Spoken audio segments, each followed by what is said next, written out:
You're listening to GotTechED the Podcast with your hosts, Eric Guise and Nick Johnson.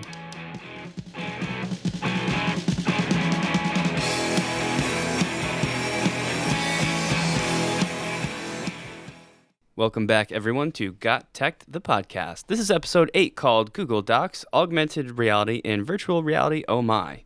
In this episode, we'll square off, each sharing 3 ways we've used Google Docs over the past year. We'll compare and contrast the use of augmented reality and virtual reality technologies in education. I'll also challenge Guise to a game of 2 truths and a lie with weird educational research news. Finally, we close the show with another Tech Battle Royale.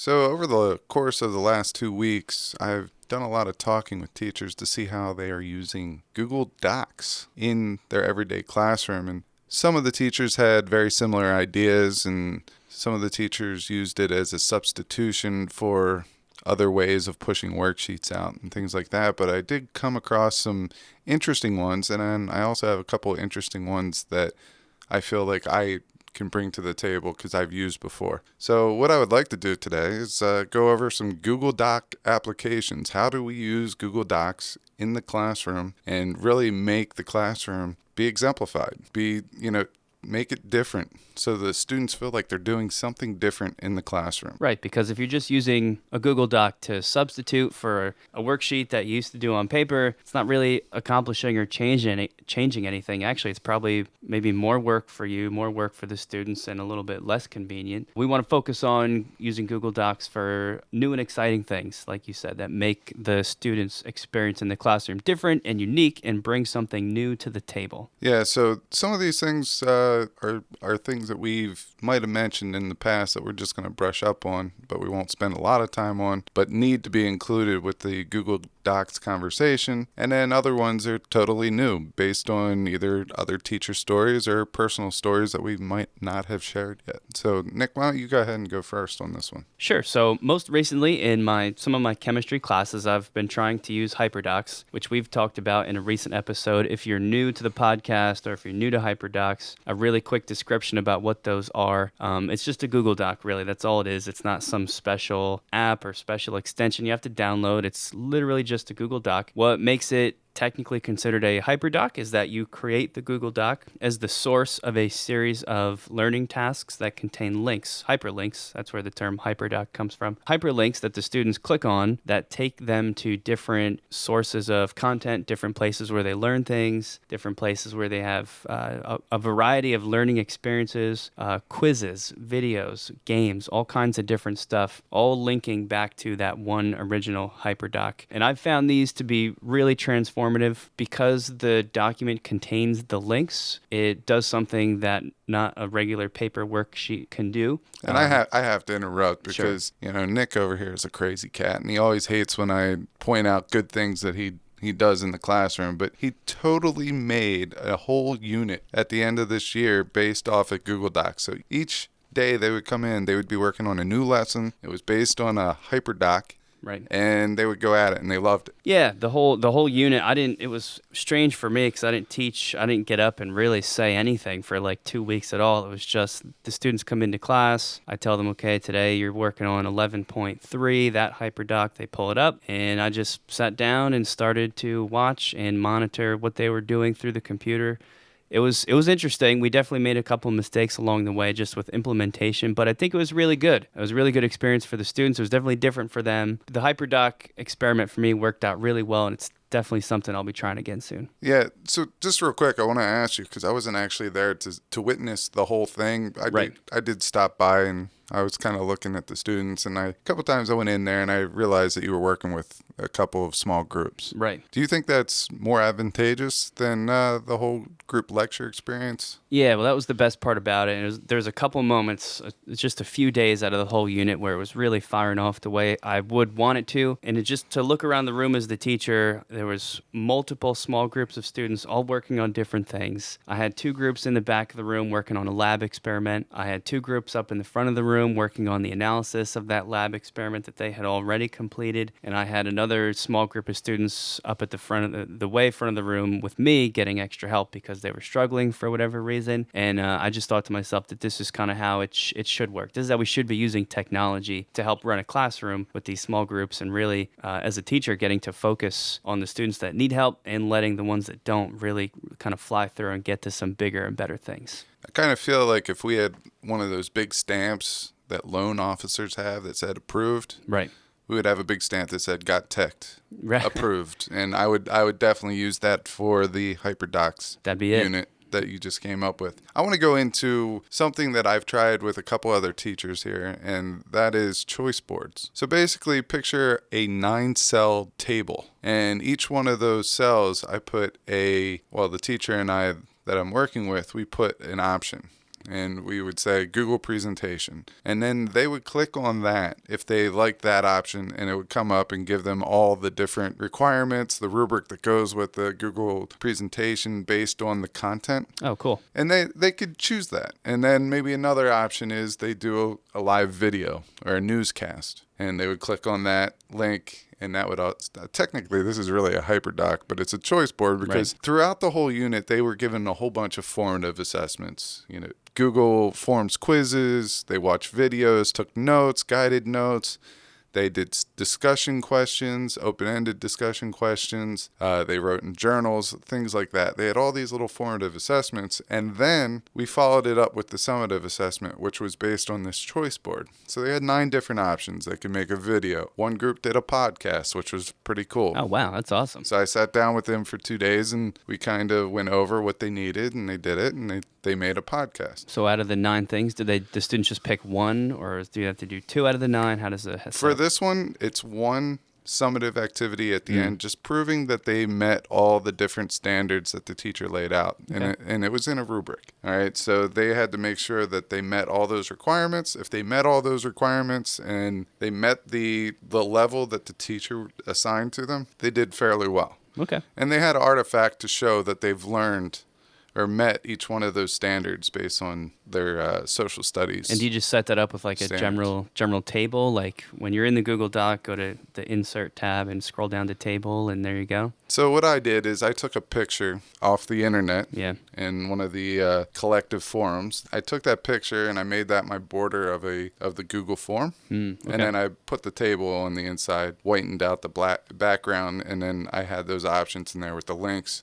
Cool. And between the teacher and I, we came up with, most of the time, the rubric met the requirements for that grid in each one. So we didn't have to recreate the rubric because it's based on content. There was one small section that the teacher wanted to add that said, that was specific to the presentations. And those look different depending whether you did a presentation, a podcast, or... That's nice. That's nice to know because you do have to come up with a bunch of different ideas, but it's all just one rubric because it's all content-based anyway. So you show what you know in a variety of these different... Yeah, and if you have the presentation rubric, you could use this choice board over and over and over again. Right. And you could tell the students that, hey, you used podcast the last time. Maybe the next time they have to choose something else. Yeah. And it could be individual specific. It could be group specific. It doesn't matter. But, that's just another use of a Google Doc. It's definitely transformative because of the links. It's also game-like.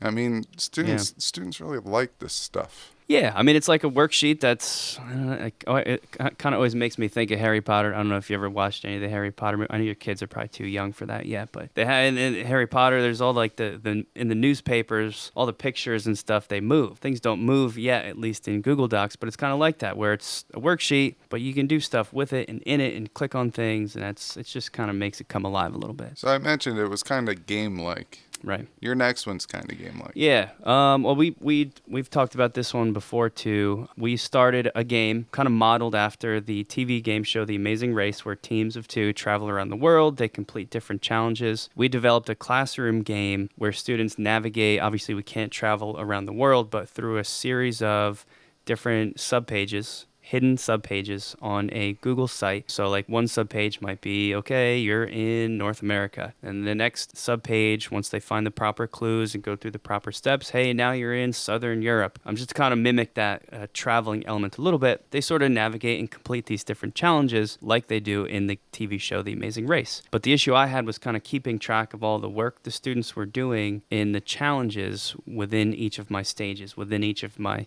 Google site subpages.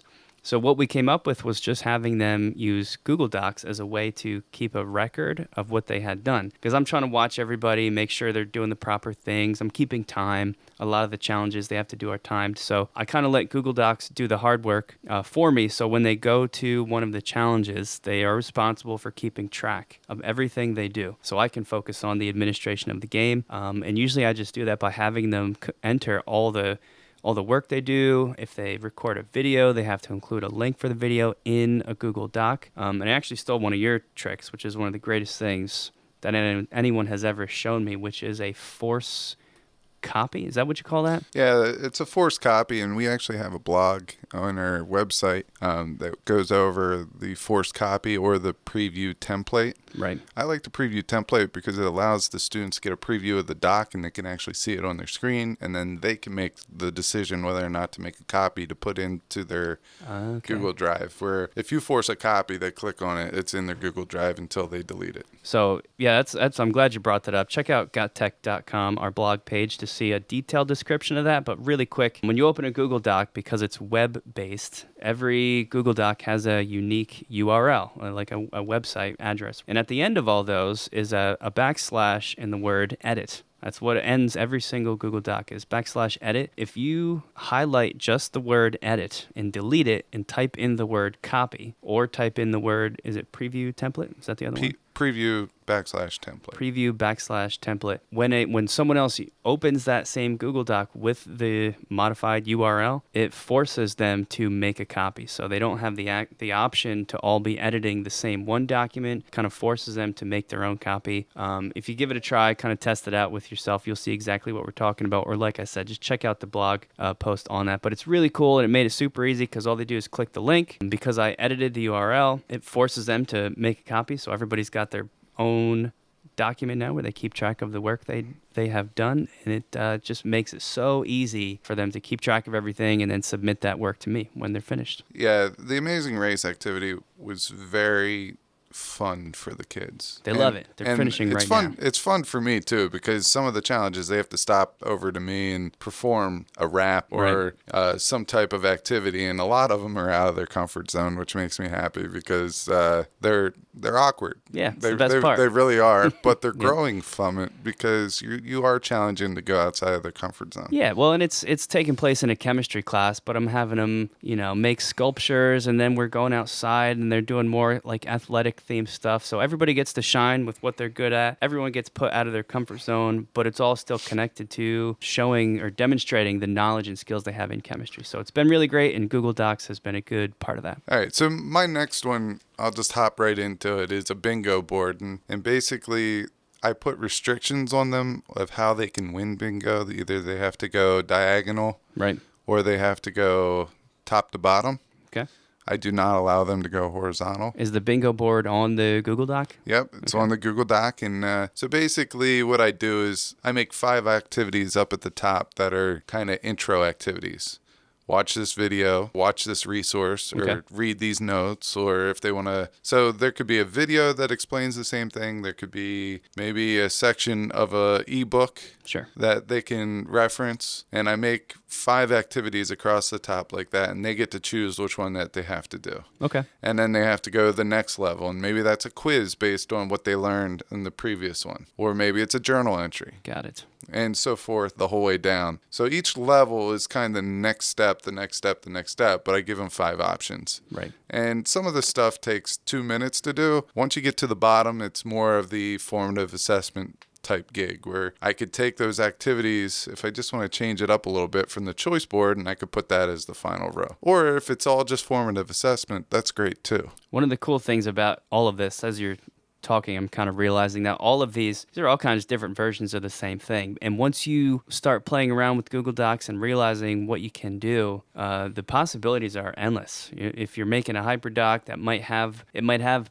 part of what we refer to as a choice board in it. It might have a bingo board in there. So all these things we're mentioning, you can mix and match, combine them. Really, we're just talking about these linkable document that accepts hyperlinks that can be used in so many different creative ways. It's cool. Yeah, it is cool. It's all active learning. It's getting students up and moving, and that was one of the first things I learned when I was in college. Right. Get your students up and moving. They shouldn't be sitting for more than 1 minute per grade level. So if they're in 10th grade, including kindergarten, they shouldn't be sitting in their seats for more than 11 minutes. Otherwise, you're going to lose kids. So active learning, gets them up, gets them moving, gets them using different parts of their brain. All good stuff. So we'll be very brief on the last two because I do want to get to them. Yeah, because I think it's important, but...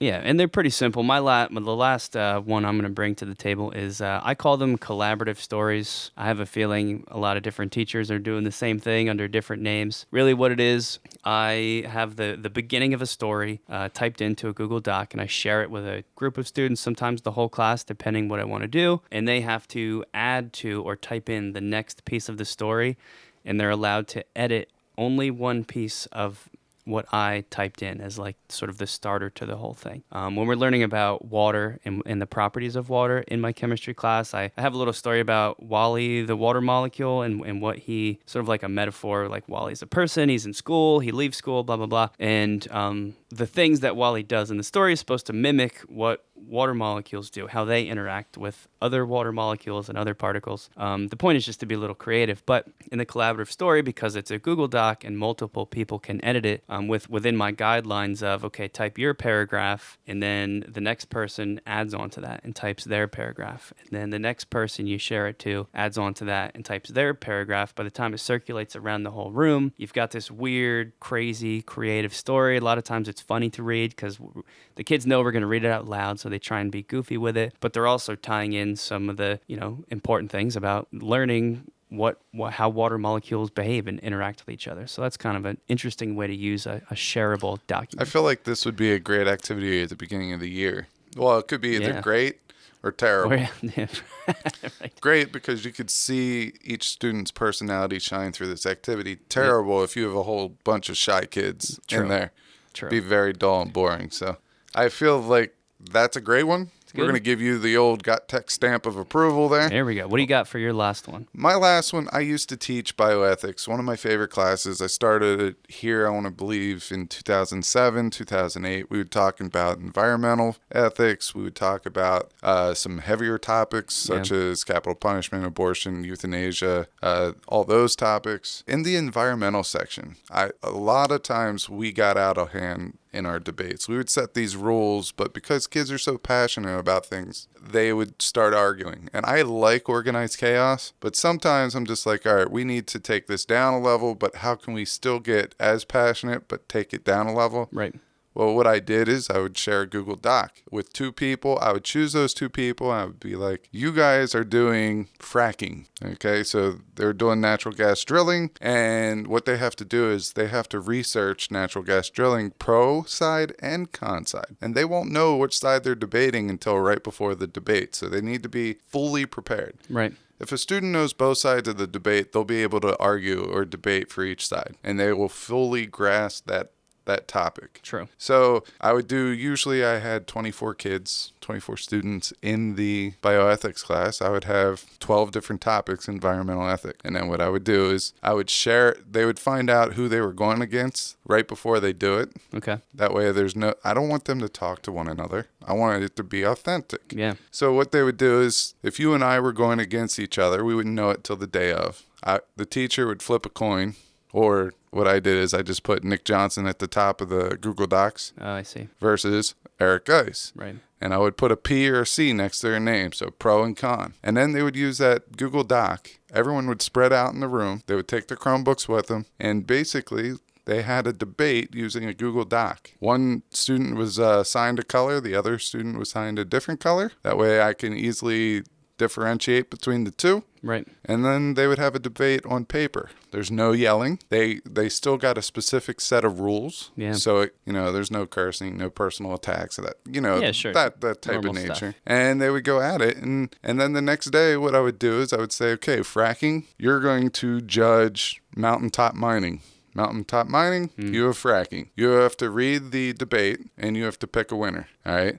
So the two colors were there on the document, but I would erase who's who up at the top, and they would have to choose a winner based on what they argued. Yeah. And that would be it, and then they would give their peers some feedback. Now, I always tell them that you don't worry about wins or loss, you worry about quality, because some of these topics are very hard to argue and win with. Sure. Well, this is great for the teacher that might be a little bit nervous about giving totally free reign for just a bunch of small groups and letting debates happen. If you think you've got a class that's easily sidetracked, this is an awesome way to maintain some of that control and at least get comfortable with the debate environment in your classroom. So over the next couple of episodes, we're going to pick out certain G Suite for Education tools, apps, and we're going to go over some of the ideas that we've experienced with them. So this week was Google Docs. Next week, we're going to tackle slides. That's going to be tough, but actually there's a lot of different cool stuff you can do there. So. And we're going to see some overlap too. You could easily put a Hyperdoc on a slide too if you want. I was going to say that's why it might be tough, because a lot of it could be the same, but then I started thinking there are definitely some applications of slides different than docs. So it should be interesting, and hopefully you guys find some ideas that you can use in your classroom today. You can follow GotTechED outside the podcast at gottech.com or on Twitter at WeGotTechED. Each month, Nick and I have a little addition to our science supervisor's newsletter. This month, we're going to focus on augmented versus virtual reality applications, and it came to us by a question from one of the people that reads that blog, and their question was, what is the difference between virtual reality and augmented reality in education? So we're going to focus a little bit on that this week. It's not a call in, but it was emailed to us, and they asked us to kind of go over this, so we thought we'd bring it to our podcast. We'll roll with it. Sure. It's an interesting question because, first of all, I think there might be some teachers listening who maybe didn't even know that virtual reality and augmented reality had an educational role, which they do. They're just starting to, let alone that there's a difference between those two terms. So I think we'll probably start just by clarifying how VR, virtual reality, is different from AR, augmented reality, so people know what we're talking about here. Yeah, so in virtual reality, we're actually taken somewhere. One of my favorite examples of this is Google Arts and Culture. The other day, I was watching the Philadelphia Orchestra do their rehearsal in Carnegie Hall, and that was super cool. And that's when you actually go somewhere else and you can kind of drift into their world a little bit. There's museums out there that you could visit. There's I saw some with baseball stadiums where you're standing on home plate and you can kind of go around in 360. And I believe they even incorporated this in Google Maps now. Right. Where, what is it, Google 360 option? Yeah. Google Cardboard, is that where you put the little headset over around the phone, or is that something different? That's something different, but that also fits into this description. And then you got AR, augmented reality, where you are still in your physical classroom and you actually bring stuff into your classroom. For example, at the beginning of the school year, there was a Google Augmented Reality Twitter post out there saying if your school is interested in doing augmented reality, piloting it or testing it out, please sign up. And our middle school actually signed up for it. And I was able to check that out a little bit. We looked at natural disasters such as hurricanes and tornadoes and things like that. We looked at the skeletal system. We looked at the muscular system, cardiovascular system. I lifted up a globe, and I actually I felt the weight of the world on my shoulders. It was really cool. I wasn't actually there for it, but I saw some of the pictures. Did they wear a headset for that, or was it just on a screen, like a tablet screen? No, actually, the people from Google that came out and set this whole experience up, came with these phones on a selfie stick. Okay. And as of May, I just read something, the end of May, which is pretty much now when we're recording this, Google AR has been released, and you have to have a phone that has the Tango platform. Oh. So it's on most Google devices, but they say it's a Tango phone, but it's really a platform. So I'm guessing that we're going to be able to get it on any type of Android phone or any phone that is able to have Tango downloaded on it. And it was super cool. You had a selfie stick and you're walking around and all of a sudden a tornado pops out of nowhere and you can actually see the motion of it and kind of get a good look at it, and you're up close and personal. It's very cool. The one picture I saw, there was a student looking at the phone screen, and this is what really makes it count as augmented reality, is on the phone screen or tablet screen, you still see the room you're in, right? You still see the media center, but like suspended midair on the screen is, a human body that shows the skeletal system, or that shows all the arteries and the veins, and then as the person viewing that, you can get up close to it, manipulate it, I guess even touch it and move it around. Was that part of it too? I mean, like, can you interact with it at all? You're not interacting with it, at least with our test. Right. We weren't interacting. It's probably somewhere where it's going to be going soon. Yeah. It was just a very neat experience because instead of looking at a picture of a heart and in a textbook or doing an animation on your computer, you can actually walk around it in 360. Right. And you could see the heart pump, all right? And you can kind of see where the blood's going out and where the blood's going into the heart. As a teacher, I saw one of the science teachers that came to kind of with their class and kind of piloted this. I saw her pointing out like the ventricles of the heart, telling the difference between arteries and vessels and veins and all that stuff, capillaries. So it was just a neat experience. It's like a picture, I don't know, something you would present up on the front of the screen in a classroom just on steroids, because you can look at it, it's three-dimensional, walk around it, get right up close. And it's new. Right. And it's new. None of those students have done anything like that before. Well, most of them have done something like that with Pokemon Go coming out last summer. I mean, that's technically AR right there. Right. There's that reminds me of another augmented reality thing that I didn't do, but a colleague here at our school used this past year. I believe the company is pronounced Daqri, but it's spelled DAQRI, all capital letters, if somebody wants to check it out or look them up online. They have a thing called Elements 4D, it's a physical product, so you have to buy them, as far as I understand. And it's a series of wooden cubes. They're actually really pretty wooden cubes, and there's things engraved and carved on each face of the cube. Usually kind of just represented, like each face has, like one cube is for sodium, so that's like sodium's cube, and then there's a chlorine cube, and it's got the symbol Na. They just look like a pretty little thing, like a little sculpture you could buy. But the cool part is if you download on your phone the Elements 4D app and turn it on and then hold the screen in view of these cubes, that's where the augmented reality kicks in, because the cube itself, the phone like detects that it's looking at the cube, and it kind of comes to life. The cubes become see-through. They start to glow. As you spin the cube, each face of the cube reveals different information about the element. Sometimes I think I saw there's even like one face of the cube that has like a little video embedded in it, and you can interact with them because it's a physical object in real life. So you can pick them up and spin it in your hand, and as you spin it in your hand, you can see the different faces, and each one has a different thing. I know they also just recently added a feature where if you take two cubes, like you could take the sodium cube and the chlorine cube, and if you put them next to each other, the app detects that too, and it automatically pops up with, it labels those two touching cubes with the compound that would be formed from those two. So it would say like, so it used to be sodium and chlorine. When you touch them together, now the whole thing looks different, and it's labeled as sodium chloride because that's the compound they form when you combine them. So that's another really cool application of AR. Table salt. You got it. That's right. Table salt. Another one is called Sketcher. It's just sketch with AR at the end of it. Now we got to be careful, and we were kind of having a side conversation about this earlier. There are certain programs that work better with Apple running systems versus Android running systems. Right. And this is one that is better. It got better reviews. It works with the Apple platform, and that is Sketcher. And that allows someone to draw a picture. Say they drew a picture of a horse. They can use the app, which will take that picture of the horse, and it will plop it in the middle of the room. Oh, no way. Yeah. So that's cool. Yeah, it's pretty cool. I want to do that. So that's another one that you can go check out. And there's a lot of them. Nick mentioned Google Cardboard, virtual reality. That's another way. There are plenty of headsets out there. Right.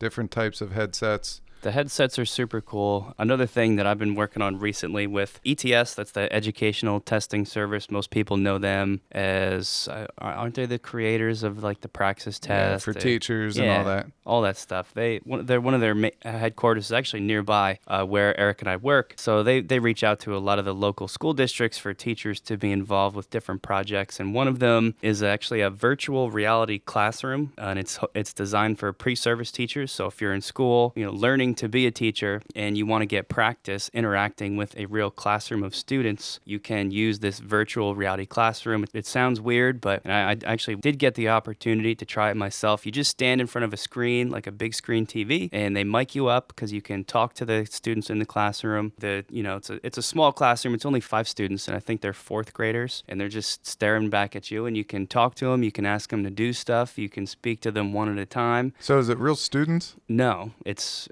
literally a virtual classroom. I know it sounds... Do they answer back? They answer back. Yep. You can tell them to... So they're smart. You can tell them to do a think, pair, share, and they know what that is, just like a real student would know what to do. And the whole thing was designed to let, like I said, pre-service teachers practice. This particular one was for discussions, running a classroom discussion, so you can practice doing that without the interruption of going to a real teacher's classroom, which of course costs time and is a big hassle. That is really cool. It's crazy. That is really cool.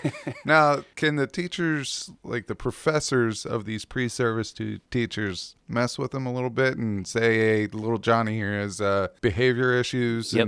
and kind of make him be an extra, needy, Absolutely. in needs of a special attention? Yeah, that's how the whole technology started, actually, was just for classroom management, because I guess at the beginning that's a little bit easier. So it was literally just, the students in the class would act out, and then you would have to respond in ways that would be good or not so good. But I guess as the technology has gotten more advanced, they can actually classroom discussions with them. It's pretty weird. That is out of this world. It's crazy. So I'm just thinking, tangents, that's what I do. Yeah, sure. I just go off on random tangents. One of my go-to ways of getting kids that need trouble refocusing, I would give them a pass and send them down to the office to get me a box of tissues or something for the classroom.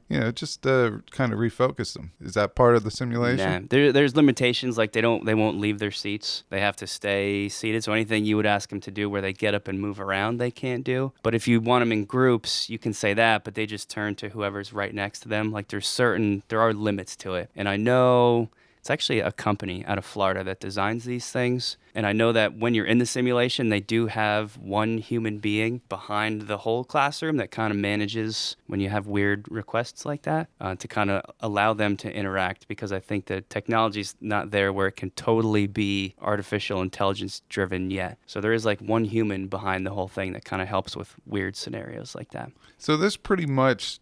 I know some of our pre-service teachers with some of the districts around here, they do not allow videotaping in the classroom at all. Right. So this would kind of help those teachers meet the requirement of getting observed without recording them in the classroom. Yeah, that's the whole point, is like letting you practice and sort of get comfortable interacting with kids without actually having to do it, and knowing, okay, I messed up that 10-minute discussion, let's restart and do it again. And you just kind of can have unlimited trials at doing this thing. So it's pretty cool. I got 2 words for you. Mind blown. It's pretty wild. So there's some really cool stuff out there. Did we miss anything on the VR or AR side, do you think? No, I think if we just look at it, VR is you going to a different place and making that experience, versus AR is bringing the experience to you in your own surroundings. All right. So hopefully you guys got some cool ideas, and maybe you'll see some of this stuff come to your classrooms pretty soon.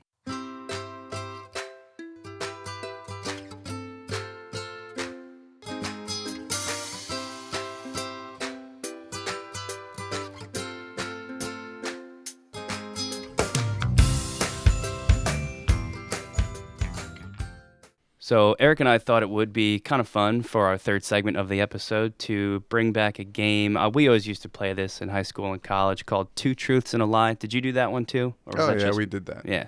Look, I know I'm older than you, but I'm not that much older than you. If you don't know, Two Truths and a Lie, it was pretty fun. So one person makes 3 statements, and the person or people you're making them to has to figure out which of those is the lie. And it's pretty simple, but it's a good time. So we thought we would do that with with some educational news stories, some weird educational news stories that I researched. Eric has no idea what I'm about to throw out there. So what I'm going to do is read him 3 news story titles, and he's going to have to think about them and try and guess from the title which 2 are the truths and which one is the lie. Are you prepared for this, sir? I mean, usually most of your dialogue has to do with narwhals, chemistry, and that's pretty much, or burrito types. Yeah, you do like burritos. That's going to make it even more confusing because you're going to have no idea. I mean, this could go anywhere. Do I need to look away from you, or can I look at you? Because I think me. I'm a pretty good judge of character. Actually, you kind of curl your upper lip when you're lying. Yeah, you have an extreme talent for guessing whether the truth or predicting things. So this might actually be easier for you than I thought. But who knows? I might be able to get it over on you this time. And then afterwards, once Eric makes his picks, we'll talk about each of the articles because most of these things are actually pretty cool. So if you're ready, let's fire away. All right. First title: Alcohol boosts recall of earlier learning. Okay, let that sink in. Do you need me to repeat it? No, I'm good. Second title: Controlling memory through brain waves during sleep. What about it? I mean, you're not really telling me anything. I don't know what to tell you, bro. That's the title. So I have to determine whether controlling memory through brain waves during sleep actually happens. Yes, sir. Not. Okay. And lastly, does bright light make us dumber?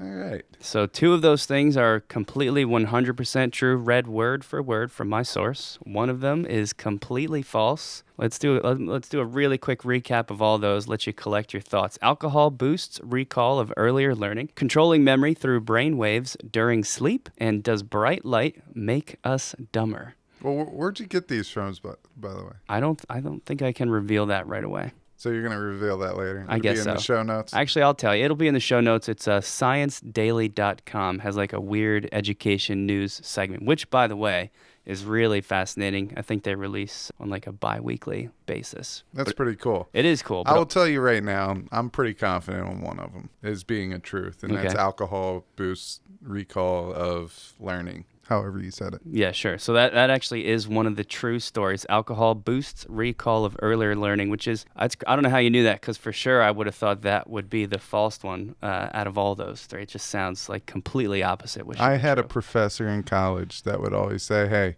have fun this weekend, but not too much fun. You'll be smarter at the end. And that's just how I took it. Right. I didn't know what he was really talking about. I just remember him saying that. And he was a pretty smart guy. Yeah, he must have known what he was talking about. Here's the little tagline. We won't get too deep into this, but it does say drinking alcohol improves memory for information learned before the drinking episode began, according to research involving 88 social drinkers at a university it says the University of Exeter. I'm not sure where that is, but that's pretty wild. You'd think it would be the opposite. Well, first of all, it says social drinking. Right, yeah. So we're not talking about like we're heavy... not condoning... Do we start suggesting this as a study technique for our high school kids? Definitely not. Definitely not. The actual, like I said, these are from sciencedaily.com. The actual study that my source referenced is from, let's see, there's a bunch of authors. It's a journal called Scientific Reports. The original title was Improved Memory for Information Learnt, Learnt, learnt before alcohol use in social drinkers. So I guess that's the real deal. All right. Here you go. So you got 2 left. Controlling memory through brain waves during sleep. And does bright light make us dumber? One of those is a lie. Well, I'll tell you this much. I'm still baffled by the second one. I'm still trying to figure out if that's an actual statement that I could say true or false to in my head. But does bright light make us dumber? Right. I'm going to guess that one, if it's saying bright light makes us dumber, yeah, I'll probably say that one is false. And this is the only reason. I don't really have a good reason.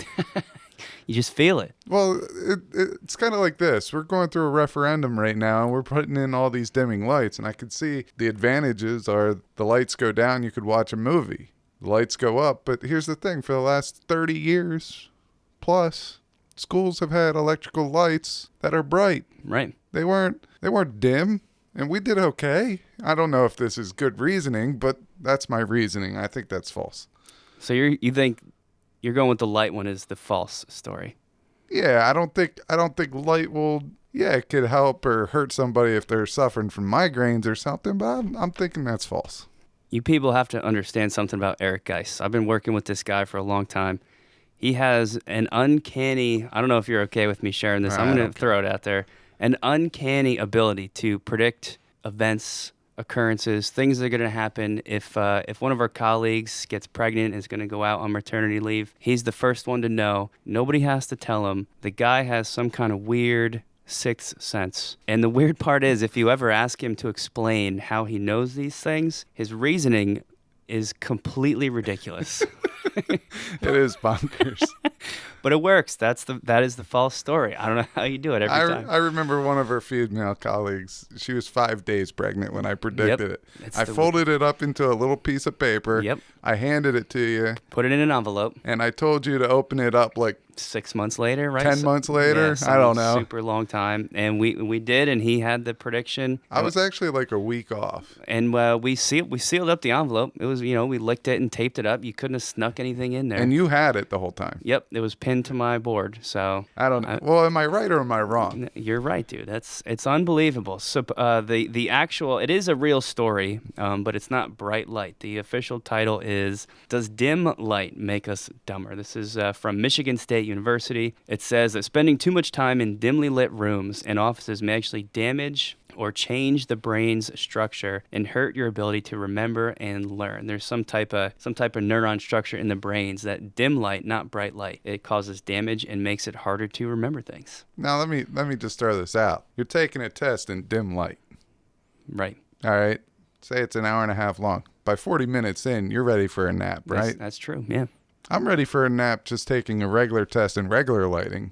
Yeah. After 40 minutes. Correct me if I'm wrong, but that's a no-brainer. I guess so. When you put it that way, it does kind of make some sense, but I thought that one was interesting. The last story, then, the memory one, which did seem to confuse you. I got it. That's kind of a strange title. It doesn't really make sense to me either. Here's what it means is that you don't just absorb information during the day when you're consciously thinking, interacting, and viewing things. Let's see. It says here that while we absorb so much information during the day, consciously or unconsciously, it is during shut eye that a lot of facts are dispatched to be filed away or fall into oblivion. So I guess like while you're sleeping, that's when your brain like packages and kind of puts all the memories where they're supposed to be. And it says a good quality sleep is the best way to feel mentally refreshed and memorize new information. But how is the brain working while we sleep? Could we improve the process to remember more or even use it to forget unwanted memories? So what they did was, I believe they are using formulated brain waves from an outside source. That's next level stuff. This is above our pay grade. I will tell you this. They should do a new study. They should have a collection of college kids pull all-nighters before finals. There you go. And they should have a collection of college kids study hard for 4 hours, take a nap, and then go in and take their tests. Everything else is the same. So the amount of sleep is your manipulated variable. See who does better. I like it. Compare it to their test averages throughout the semester. I think there's something there. Let's start it up. So hopefully everybody got some weird educational news out of that, some cool things that are going on in the research world. If you want to check these out, we'll have the link in the show notes, but it's all sciencedaily.com.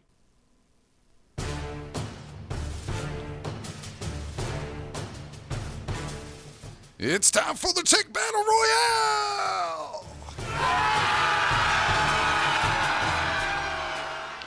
And we're back for another Tech Battle Royale where Nicholas Johnson slayed the giant and me the last time we were out. I think I'm coming back. I don't know if you can win back-to-back. I mean, we tied one, you won one, and we're going to go at it again, and we're just going to go right to it. I mean, you're going to say some of the categories that we have, and then I'm going to give the old Tech Battle Royale wheel of categories. Sure. So I think people get the gist by now. We're going to argue against each other within a category which could be either Google add-ons or extensions, student-centered learning, personalized learning, video and picture, fun and games, history, research, spinner's choice, teacher favorites, or student favorites. So why don't we get started by spinning the wheel to see what happens? I'll spin the wheel since you gave me an education last time. Yep. Here we go. All right, what do we got? Looks like we got video and picture. Ooh, that's a really interesting one. We do a lot of stuff with videos, both creating them and having students create them. The picture part, I think, is what I'm going to play off of for this round. Yeah, I think this is a very broad category because Yep. are we creating videos Could using be. pictures? Could be. Are we annotating?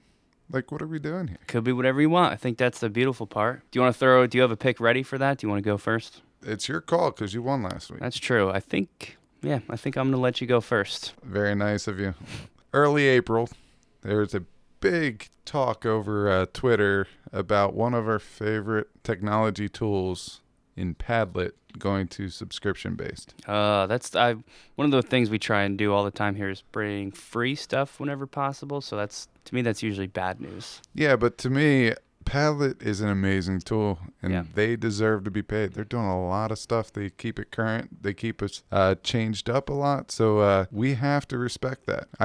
I know if I made a tech tool, I'd definitely respect that. That's true. Yeah, I mean, sometimes if they start providing a service that is that worth it, I guess that's okay. So my actual selection this week is coming up with an alternative to Padlet. Okay. And this was brought to me in a question form from a teacher saying, I use Padlet all the time, but I am not willing to pay for a subscription. What else can I use? Right.